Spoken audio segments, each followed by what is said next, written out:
Y la palabra de Dios nos dice en Juan capítulo 10, versículo 40 al 42, la palabra del Señor. Y se fue de nuevo al otro lado del Jordán, al lugar donde primero había estado bautizando Juan, y se quedó allí. Y muchos venían a él y decían: Juan, a la verdad, ninguna señal hizo, pero todo lo que Juan dijo de él, de éste, era verdad. Y muchos creyeron allí. Dice el verso 41, y muchos venían a él y decían: Juan, a la verdad, ninguna señal hizo, pero todo lo que Juan dijo de éste era verdad. El contraste del ministerio de Juan con el ministerio de Jesús. Juan el Bautista nació por la voluntad de Dios. Nació para ser el heraldo del Mesías.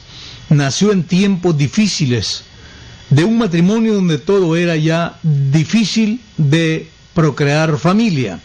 Él es la voz que clama en el desierto, que el profeta Isaías había dicho en el capítulo 40, verso 3. El Señor prometió que enviaría un mensaje antes de que Él se humanara. Y vemos ahí claramente que se le llama la voz que clama en el desierto. Juan el Bautista nació por un milagro, dije, porque Elizabeth, su madre, era una mujer estéril. Y Zacarías no había conocido hijo con Elizabeth, y esperaban en el Señor ya confiados en que ya no había familia. Pero en una época en que le tocó ministrar, el Señor se le apareció y le dio esta gran promesa de bendición, que le daría un hijo. Y aún Zacarías ni lo creyó, pero Dios le dejó una seña que eso era verdad. Juan nació. Y se nos dice su biografía que a los 12 años él abandonó el hogar y se fue y aceptó la vida de un asceta. Es decir, esta era una costumbre que había entre los hebreos de jóvenes que deseaban tener una comunión a solas con Dios.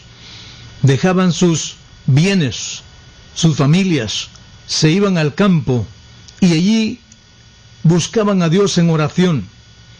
Por el lado del Mar Muerto encontramos una infinidad de cuevas donde ellos llegaban para estar orando y buscando a Dios en oración. Aún se privaban de los alimentos comunes de la gente y de la comunión con toda la gente. Juan el Bautista nos dice la Biblia que a los 12 años salió de su hogar y se fue a este lugar a buscar la presencia de Dios. Y cuando apareció, ya tenía él 26 años cuando empezó a predicar el mensaje. Y fue una tremenda bendición en todo el desierto de Judea. Juan no hizo ningún milagro, ni dio ninguna señal. El ministerio de Juan no era de hacer milagros, sino de preparar el camino para el que venía tras él, quien es el milagroso, el Dios Todopoderoso. Juan era la voz, el mensajero, el que prepara el camino al Señor Dios Todopoderoso. Así nos dice Isaías 40. Juan no hizo ningún milagro, pero todo lo que dijo era verdad. Dijo que Jesús era el Cordero de Dios, y era verdad. Dijo que Jesús usaría su aventador para separar el trigo de la paja, y era verdad. Dijo que Jesús bautizaría con el Espíritu Santo, y era verdad. La tendencia de ver milagros para creer no es nueva.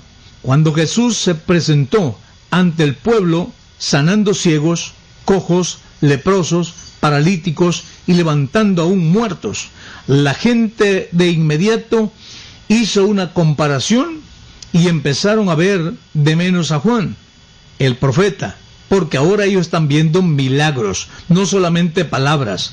Todo porque no había milagros en el ministerio de Juan, pero la vida de Juan toda fue un milagro. El argumento que los milagros ya pasaron también es otra cosa que aún es falta de información de la palabra de Dios. Jesús, en la comisión de predicar el Evangelio, dijo: estas señales seguirán a los que creen. Cada día que preparamos ese mensaje de la palabra de Dios, siempre estamos viendo milagros. Estamos despertando con una vida, es un milagro. Cada día que el sol sale y nos alumbra, es un milagro. Y cada vez que nosotros nos damos cuenta que todavía respiramos, es un milagro. La vida de Jesús toda fue un total y completo milagro. Su engendro, su nacimiento, su preservación, su predicación, su ministerio, aún su muerte, su resurrección, su ascensión. Tiene poder sobre la enfermedad, tiene poder sobre los demonios, tiene poder sobre la ley de gravedad, tiene poder sobre la muerte, sobre la tumba, sobre el infierno. Este es Jesús, nuestro gran Salvador, nuestro gran Dios. Este es el contraste de la vida de Juan y la vida de Jesús. Juan no hizo ningún milagro, pero cuando empezó a predicar, sacudió a todos. La gente vino hasta el Jordán para ser bautizados por él. Tuvo muchos discípulos, solo que cuando Jesús empezó a predicar, casi todos le abandonaron y empezaron a seguir a Jesús, porque vieron que Jesús hacía muchos milagros. Solo que Juan era un milagro en sí. Cuando esto supo, dijo: a él le conviene crecer y a mí menguar. Juan está diciendo, cuando ve que la gente se va con Jesús, él no empezó a sentirse mal y a decir: pues ¿qué pasó? Yo tanto que he trabajado, he levantado a esta gente y ahora me dejan.